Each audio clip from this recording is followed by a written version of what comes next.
সকলোকে লহৰ কৃষ্ণলৈ স্বাগতম জনাইছোঁ মৰমৰ ছাত্ৰ ছাত্ৰীসকল।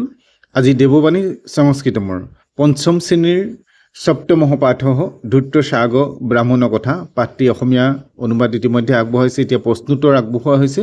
তোমালোকে প্ৰশ্নোত্তৰখিনি ভাল ধৰণে চাবা। লগতে তোমালোকক এইটো কথা জনাব বিচাৰিছোঁ যে বহুতে এটা পাঠ পোৱাৰ পিছত পৰৱৰ্তী পাঠটো বিচাৰি ফুৰিবলগীয়া হয়, পৰৱৰ্তী পাঠটো নোপোৱা। তাৰ বাবে তোমালোকক এটা উপায় দিছোঁ। তোমালোকে প্ৰথমতে ইউটিউবত গৈ লহৰ ক্ৰিয়েশ্যন বুলি চাৰ্চ কৰিবা। লহৰ ক্ৰিয়েশ্যন চাৰ্চ কৰাৰ পিছত যেতিয়া চেনেলটো ওলাব তাত ভিউ চেনেল বুলি ওলাব। ভিউ চেনেলটোত তোমালোকে ক্লিক কৰিবা আৰু তাত ক্লিক কৰাৰ পিছত তোমালোকৰ প্লে'লিষ্ট ওলাব। প্লে'লিষ্টত দেখিবা তাত ক্লিক কৰি দিয়াৰ লগে লগে শ্ৰেণী অনুসৰি তাত লিষ্ট বনাই থোৱা আছে। গতিকে যিটো শ্ৰেণীৰ পাঠ লাগে, তোমালোকক পঞ্চম শ্ৰেণী লাগে, গতিকে পঞ্চম শ্ৰেণীটো ক্লিক কৰাৰ লগে লগে ইতিমধ্যে যিমানখিনি পাঠ দিয়া হৈ গ'ল সকলো পাঠ একেলগে পাবা।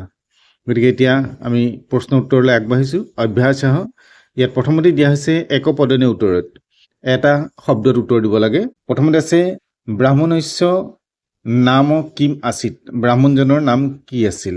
উত্তৰ যজ্ঞদত্ত। ব্ৰাহ্মণঃ কিম আনিতৱান।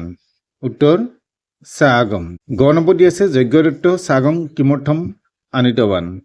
উত্তৰ যজ্ঞাৰ্থ। ঘ নম্বৰ দি আছে যজ্ঞদত্ত সাগং কুত্ৰ প্ৰক্ষিপ্যতি স্ম। উত্তৰ ভূমৌ। 2 নম্বৰ দি আছে পূৰ্ণ বাক্যৰ উত্তৰত সম্পূৰ্ণ বাক্যত উত্তৰ দিব লাগে। যজ্ঞদত্ত কুত্ৰ অৱসত। যজ্ঞদত্তৰ ক'ত বাস কৰিছিলে? উত্তৰ যজ্ঞদত্ত গৌতম অৰণ্যে ন্যৱস। খ যজ্ঞদত্ত সাগং কেন আনিতৱান। যজ্ঞদত্তই ছাগলীটো কেনেধৰণে আনিছিলে? যজ্ঞদত্ত সাগ স্কন্ধে আনিতৱান।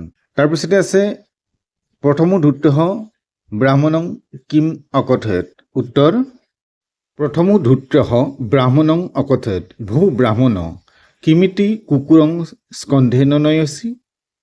ঘ বাৰং বাৰং ধূৰ্ত বচনানি শ্ৰুত্বা ব্ৰাহ্মণঃ কিম অচিন্তয়ত। উত্তৰ বাৰং বাৰং ধূৰ্ত বচনানি শ্ৰুত্বা ব্ৰাহ্মণঃ অচিন্তয়ত ইয়ত মমৈব বুদ্ধিভ্ৰমো অভৱত নহং সাগং আনয়ামি কিন্তু কুকুৰম এব।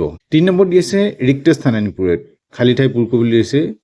আত্মপ্ৰমেণ ইয়ঃ সৰ্বান পশ্যতি মূঢ় চেতনঃ স ভৱেত বঞ্চিতো ধূৰ্ত ব্ৰাহ্মণ সাগ তৌ যথা। 4 নম্বৰ দি আছে সন্ধি বিচ্ছেদং কুৰুত। সন্ধি বিচ্ছেদ কৰিব লাগে। দ্বিতীয় হৈছে দ্বিতীয় পি অৰ্থাৎ কি হ'ব? সমান দ্বিতীয় যোগ অপি তৎ চুত্বা। তৎ যোগ চুত্বা এনেধৰণে সন্ধি ভাঙিব লাগিব।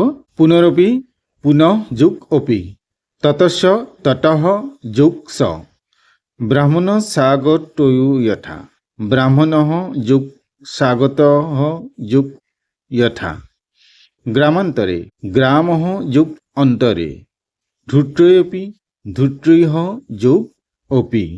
ইয়াৰ পিছতে দিয়া হৈছে ছাত্ৰকাৰ্যম পাঠাত অব্যয় পদানি লিখত। অৰ্থাৎ আমি পাঠটোৰ মাজত যিমানখিনি অব্যয় পদ আছে সেই অব্যয়খিনি উলিয়াব লাগে। তোমালোকক অব্যয় পদখিনি উলিয়াই তাৰ অসমীয়া অৰ্থটো কি হ'ব সেইটোও দেখুৱাই দিয়া হৈছে। গতিকে অব্যয় পদখিনি তোমালোকে চাই লোৱা।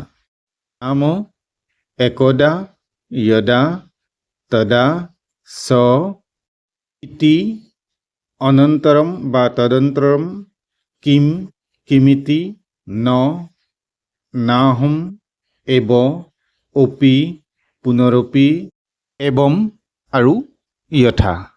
গতিকে আজিলৈ পাঠ ইমানতে সামৰিছোঁ। পৰৱৰ্তী নতুন পাঠ তোমালোকৰ মাজলৈ লৈ আহিম। পুনৰবাৰ কৈছোঁ চেনেলটো চাই থাকিবা আৰু যিকোনো সমস্যা সমাধানৰ বাবে তোমালোকে কমেণ্ট কৰিব পাৰিবা। লগে লগেই তাৰ উত্তৰ লাভ কৰিবা। নমো নমঃ।